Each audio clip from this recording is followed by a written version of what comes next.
Welcome back to your own YouTube channel Ishwar Hindi 121। 6-7 statements हैं daily use वाले। इनको करते हैं ट्रांसलेट, देखते हैं कि इसको अगर आपने इंग्लिश में कहना हो तो आप कैसे कहेंगे। पहला वाला है, उसने मुझसे कसम तुड़वा दी। उसने खुद नहीं तोड़ी, तो ऐसे में आप पॉजिटिव वर्ब मेक का इस्तेमाल करेंगे।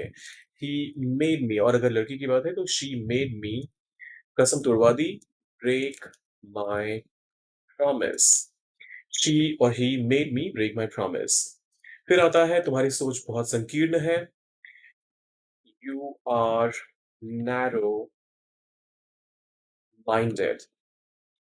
You are narrow minded. आप चाहें तो और ज्यादा पर्टिकुलर होके आप कह सकते हैं your thinking, और फिर उस केस में फिर हो जाएगा is narrow minded। अब ये भी ध्यान रखिएगा कि narrow अपने आप में एक एडजेक्टिव है और minded भी एडजेक्टिव है, तो इन दोनों को मिलाकर अगर हम एक एडजेक्टिव बना रहे हैं then there has to be a hyphen between them। तो your thinking is narrow minded और you are narrow minded, दोनों ही एक ही सोच को, एक ही चीज, एक ही थॉट को कन्वे कर रहे हैं। उसने बात का बतंगड़ बना दिया। ही, अब देखिए, बात का बतंगड़ बनाने के लिए आप एग्जैजरेट का इस्तेमाल करते हैं। एग्जैजरेट। सो ही एग्जैजरेटेड बात का, तो मैटर कह दीजिए। ही एग्जैजरेटेड द मैटर, लड़की की बात होगी तो शी एग्जैजरेटेड द मैटर। बढ़ा चढ़ाकर कहना या फिर छोटी सी बात को बहुत बड़ा बनाकर दिखाना, इसके लिए आप एग्जैजरेट वर्ड का इस्तेमाल करते हैं। एग्जैजरेट। तुम हर जगह अपना दबदबा बनाना चाहते हो। You always want to dominate। एक तो ये तरीका हो सकता है, हमेशा ऐसा करना चाहते हो।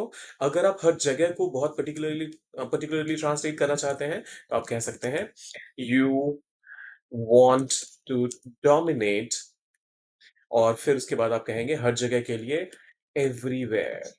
You want to dominate everywhere, या फिर you always want to dominate. वह मुंह बनाकर बैठा हुआ था। ही वाज सिटिंग, वो बैठा हुआ था। मुंह बनाकर के लिए आप कहेंगे विथ अ सल्किंग फेस। सल्क मतलब होता है मुंह बनाना, किसी चीज से चिढ़ना या फिर किसी बात पर गुस्सा होना। तो he was sitting with a sulking face. फिर आता है, मुझे समझ नहीं आ रहा कि मैं क्या करूं। अब यहाँ पर आपको बेशक लग रहा होगा कि यहाँ पर कंटिन्यूअस टेंस का इस्तेमाल कर लेते हैं, लेकिन ऐसा नहीं है। आपको यहाँ पर सिंपल प्रेजेंट का ही इस्तेमाल करना पड़ेगा। I don't know what to do. I don't know what to do, या फिर I don't understand what to do. दोनों ही तरीके सही हैं, दोनों का मतलब सेम ही निकल कर आएगा। मैं यहाँ पर ऑब्लिक के साथ वो भी लिख देता हूँ। I don't understand what to do. उसने मेरे पैरों तली तले जमीन खिसका दी। ही शॉक्ड मी।